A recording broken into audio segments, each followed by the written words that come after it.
ජෙසුපීටයි ප්‍රේමවන්ත සහෝදර සහෝදරියනි තවත් අලුත් දවසක්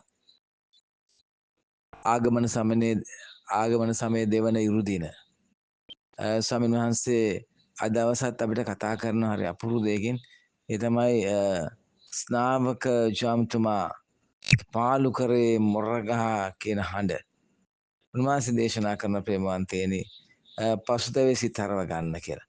මේ අත්දැකීම ප්‍රේමවන්තයනි අපිට හරි ප්‍රායෝගිකයි. පසුතැවී සිත හරව ගන්න. එදා ජනතාවට කියපු දේ අද අපිටත් කියනවා. අපිට පවුල් හැටියට, මීසමක් හැටියට, ගමක් හැටියට, රටක් හැටියට මනස්ථාපනයකට මේ සමිනාංශ අපිව කැඳවන්නේ. මහන්සිය අර එදා කිව්වාගේ ස්නාවකදවන්තයන්ට කියනවා සමිඳුන්ගේ මාවත පිළියෙල කරන්න. එතුමන් හට ඇද නැති මාවතක් සාදන්න පාලු කරේ මොරගා කියන හඬ කියලා කියන්නේ. එනිසා ප්‍රේමවන්තයනි අපි තේරුම් ගන්න ඕන දෙයක් තියෙනවා.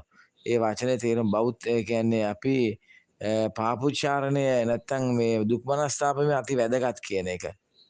මනස්ථාපනය වීම. වාසේ සෙල්ලමක් නෙමෙයි මෙතන කියන්නේ. දැන්තම පොරව ගස් මුල තබා තිබේවා ඒවා එබැවින් හොඳ පල නොදරන සියලු ගස් කපා ගින්නේ දමනු ලැබේ. දැක්කද? ඒවා මේ දාට සීමා වෙන්නේ අදටත් එහෙම තමයි. ඒ වචනය හැම දාකටම එක වගේ තමයි. නිසා ප්‍රේමවන්තයනි අපිට මේ කාලය දෙන්නේ ස්වාමීන් වහන්සේ ගැඹුරින් අත්දකින්නට මනස්ථාපනයේ පසුතැවීමක් හැටියට දෙන්නේ. අපේ හිත හරව ගන්න කියලා ආරාධනා කරන්නේ. ඒ නිසා ප්‍රේමවන්තයනි අපි දිහා හැරලා බලමු අපි. අපි ගොඩක් කලාට බලන්න උත්සාහ කරන එක එක්කෙනාගේ වැරදි. අරයා වැරදි, මෙයා වැරදි, අරයා එහෙම කරා, මෙයා මෙහෙම කරා. නෑ ස්වාමීන් වහන්සේ ප්‍රායෝගික ලෙස අපිට කතා කරන දේ වචනය තුළින් අපි දිහා බලලා හැරෙන්න කියලා කියන්නේ. නේද? තියෙන එතනට අපි යන්නට නම් අපිට යාඥාවේ ජීවිතේ නඩත්තු කරගන්න ඕන ප්‍රේමවන්තයනේ පාපේ දකින්නට. නේද? ඉතින් ඒ නිසා මේ මොහොතේදී අද දවසේදී ආගමන සමයේ දෙවන ඉරුදින ස්වාමීන් වහන්සේ ස්නාවක දුවන්තුමායි සිද්ධියතර අපිට කියන්නේ පසුතැවිලා සිත හරව ගන්නට කියලා. මනස්ථාපනය වෙන්න කියලා කියන්නේ.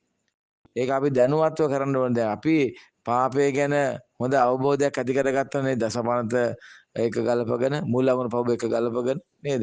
අපිට තියෙන අපි කොතනද ඉන්නේ කියලා. හැම කෙනාටම මේ සැබෑ නත්තලක් සමරන්න නම් ප්‍රේමවන්තයනි සැබෑ මනස්ථාපන පසුතැවීමක් අත්‍යවශ්‍යයි. ඒ නිසා අපි දෙසට හැරලා බලලා අපේ පව පිළි අරගෙන අලුත් මැවිල්ලක් බවට පරිවර්තනය වෙන්නට අවශ්‍ය සුද්ධාත්ම ප්‍රඥාව වරප්‍රසාද දීලලහක් කියලා මුළු හදවතින්ම දේවතාත්‍ර අපි ආඥා කරමු. ජේසුස් පීඨයි